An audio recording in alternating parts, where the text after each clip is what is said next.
My name is Ruth Bedell, and I'm going to read a passage from my novel, Daughters of the Labyrinth. The speaker is an artist. She lives in Crete, and she's just above her brother's hotel, and she's trying to paint the sea, bringing to it all that she's discovered very painfully about her parents and her family in the past. I walk up the coast, the sea dazzling away beside me to find the right place. There's a mist of sweat on my face and sweat pouring between my breasts. Maybe here, these pine trees near the cliff edge, surrounded by scents of resin and the buzz of cicadas, where the swing of the bay on the left balances the headland on the right, where whatever it is I want to say about Crete, about Mama, about all of us, might possibly come through, if I'm lucky. I set up the easel, making sure the legs are even. When I start a new work, I have to feel open and unknowing, so what the painter needs will come to me freely. Picasso said it was like jumping off into space. For me, it's like being a door. You wait and hope something will enter. The canvas floats in front of me, daunting but familiar, a pure, clean beginning again. I get out the charcoal. Pencil has been with me all this time, but pencil shows through oil paint. Charcoal, the burnt stuff you can smudge, will take me into colour. I don't usually draw on canvas anyway. Sometimes I draw with a thin brush in terp solution and a little pigment, but I haven't touched a brush since I heard that word, withheld. Not since I've discovered I'm a different person from the one I knew to be, and that all our lives have been lived over a black hole. Since I've learned what this sparkling sea conceals. I draw a swift line on the left, the curve of the bay. I love the feel of charcoal, the soft friction of it on primed canvas. Why haven't I been using charcoal all along? Now I have to find a central space from which everything will radiate. A space to trust, an area of stillness that lets me realize the rest. Where I can, well, the way I put it to myself is, where I can tell the truth, whatever that is. Once I've got that, I can play with form and light and colour and shadow, the whole circus, and go forward. But the heart mustn't come too easy.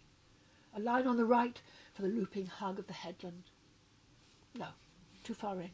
It doesn't have the vigour I want. I smudge it out, draw another. Now the cross line of the horizon between. Below that, 3 small islands. Gradually, the shapes open up to me. In the right-hand top corner, I add a few lines for the shaggy branch above me. The pine tree's contribution. I take the top off cobalt blue. The smell joins the hot wafts of pine needle and brings a sense of return. This is who I am. This is how to let the mud settle so I can see. The bit of sea near the shore is a jigsaw puzzle, crystal blue, with a curious light-giving quality, slabbed with giraffe-like blotches of deep turquoise, each blotch a different shape. Beyond that, are gently rocking peacock eyes, deep calm emerald, each with its own black under-triangle. A friend of mine once said he didn't feel a colour was real till there was black in it. That's always true in Crete. As I mix colours and feel the rhythm of the brush on the canvas, I begin to feel black everywhere like spilled ink. Below, the silky vitality of blue, glowing like the skin of some fabulous animal, are these eternal dabs of black. Below the dazzle is the heart. By 7, when the long shadows come, it has established itself. Working in the sun all day, like the Impressionists, you become part of the place and it becomes part of you. One Monet study of a beach has sand in its paint, blown on the wet surface of the canvas as he worked. I feel these colours have blown into me, along with the heat. Gradually, the streaky muscle of each wave, the shape-shifting lines of currents, violet, emerald, indigo, feel more and more sinister as well as beautiful. This sea drowned Mama's family, the family I never knew. I look at blue and see black. Next day I add 3 very small, distant figures on the headland.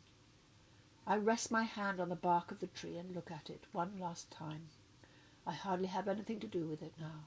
It's not a question of what I've made, but what it is. Not a big canvas, 30 by 20 inches, just an empty bay, but something in it feels immensely sad. Rembrandt said a painting is complete when it has shadows of a god. The colours here vibrate, but every ripple has a grain of dark. The colours, even the cloudless sky, have black in it.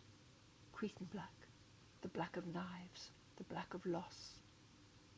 I've painted a memorial.